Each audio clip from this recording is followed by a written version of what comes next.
नमस्कार सकाळर बड़ खबर सकाळर लाटेस्ट अपडेट पुणी बांग्लादेश रे हिंसा जलुची बांग्लादेश जड़े युव नेता शरीफ आसमान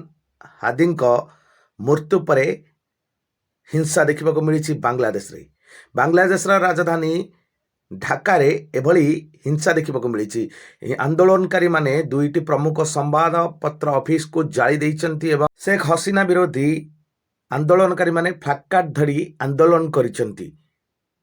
बंगबधू शेख मुजिबुर रहमान का घरे ही निया लगे देइचंती बा अनेक कोठा भांगी देइचंती। एभली एक हिंसा देखा मिली संपूर्ण भाव में बंगरे एपे हुतु हुतु हो जलुची निया हिंसा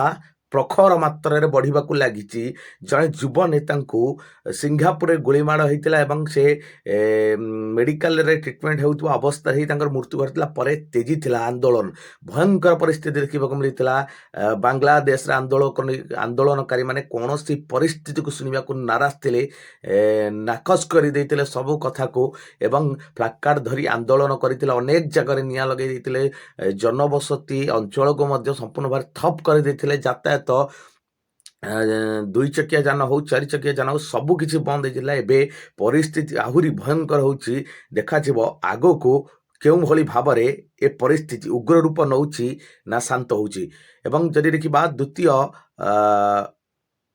गुरुत्वपूर्ण खबर हूँ मयूरभंज रे एक अभावनीय घटना घटी जाइए जोटि स्कूल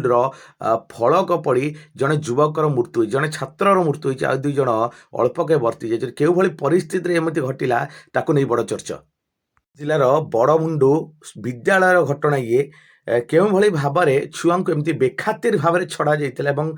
केउं भली भाव में लाट्रिन पाखर रही एक फलक पड़ जाइतिला खेल समय ही तीन जनक जनकर संपूर्ण भाव में मेडिकल ही जीवन चली जाइतिला एवं दुई जन गुरुतर अवस्था एबे भी अच्छा भाव में पिलाटर जीवन चलीगला ताकू नहीं एबे भी तनाघना चली